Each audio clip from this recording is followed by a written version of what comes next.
বাঁকুড়ার শুশুনিয়া থেকে বাঁকুড়ার একতেশ্বর শিব মন্দিরের দূরত্ব ৩৫ কিলোমিটার। এবার ভাবুন তো, এই পুরো রাস্তাটা যদি দণ্ডি কেটে কেটে আসতে হয় আপনাকে, তাহলে কেমন লাগবে। শিবের ভক্ত মহাদেব গোস্বামী এই কাজটাই করেছেন। শ্রাবণ মাসে ভোলানাথের মাথায় জল ঢালতে শুশুনিয়া থেকে একতেশ্বর শিব মন্দির যাচ্ছেন দণ্ডি কেটে।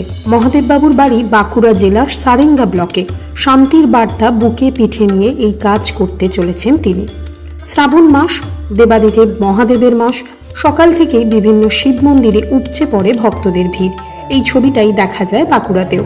শুধুমাত্র শিবের প্রতি বিশ্বাস আর ভক্তির জোরেই শিশু থেকে বৃদ্ধ, এমনকি কিশোর কিশোরী থেকে প্রৌঢ়া, প্রত্যেকেই দেখা যাচ্ছে শুশুনিয়া পাহাড়ের ঝর্ণা থেকে জল নিয়ে দীর্ঘ পথ পায়ে হেঁটে পৌঁছে যান বাবা ভোলানাথের মন্দিরে।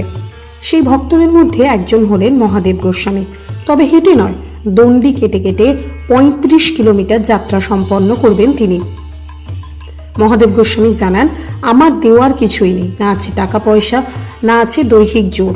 ভগবানের কাছে প্রার্থনা করাই আমার একমাত্র উপায়। আমি চাই সমস্ত যুদ্ধ বন্ধ হোক, শান্তি ফিরুক পৃথিবীতে। শ্রাবণ মাসের অর্থ হলো বাবা মহেশ্বরের মাস। এই মাসে অন্তর থেকে বাবাকে ডাকলে সব রকম মনোবাঞ্ছা পূরণ করেন মহাদেব, এমনটাই মনে করেন ভক্তরা।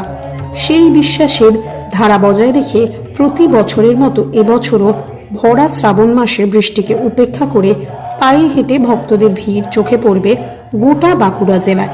তবে এই ভিড়েই যদি দেখতে পান একজন মানুষ বুকে ভর দিয়ে এগিয়ে চলেছেন, তাহলে বুঝবেন শান্তির দূত মহাদেব গোস্বামী তিনি। আমি যাব সবাই দেশের বন্ধু শত্রু মিত্র যে যুথায় আছে সবাইকার জন্য বাবা একতেশ্বর কাছে আমি প্রার্থনা করতে যাবো, যেমন যুদ্ধ ফুদ্ধ কোনো কিছু না, যেমন শান্তি, সবাই সুখ শান্তি থাকতে পারে, এই বার্তা নিয়ে আমি যাচ্ছি। কিভাবে যাবেন? আমি দণ্ডি কেটে কেটে যাবো, যেমন বর্ধমানের দ্বীপ ভাই যেমন যাচ্ছে আদিযোগী, সেরকম ভাবে আমি যাব। কত দূর যাবেন? প্রায় ৩৫ কিলোমিটার। কোথা থেকে যাত্রা শুরু করছেন? যাত্রা আমি শুরু করব এই শুশুনিয়া থেকেই। কষ্টকর একটা ব্যাপার। হ্যাঁ, কষ্টকর ব্যাপার হলো আমাকে করতে হবে। আমার মন চেয়েছে যে দেশের জন্য আমি কিছু করি বা ঠাকুরের কাছে প্রার্থনা করি, তাছাড়া তো অন্য কোনো আমার উপায় নেই। আমি পয়সা করি নেই যে সাহায্য করতে পারবো, খালি একটু ঠাকুরের কাছে আমি প্রার্থনায় কেবল আমি করতে পারি, সেই উদ্দেশ্য নিয়ে আমি বেরিয়েছি। এখানে কি ছেড়ে করে? হ্যাঁ, এখানে সামান্য কাজ তুমি করে বেরিয়ে পড়বো। জল কিভাবে ঢালবেন? জল আমি এখান থেকে প্রণাম সভা খেতে যাব, লাস্টের দিন এখানে দ্বারকেশ্বর যবে লাস্ট পৌঁছাবো, একটেশ্বর মন্দিরে আগে দ্বারকেশ্বর নদীতে জল নেবো, জল নিয়ে বাবার মাথায় ঢালবো।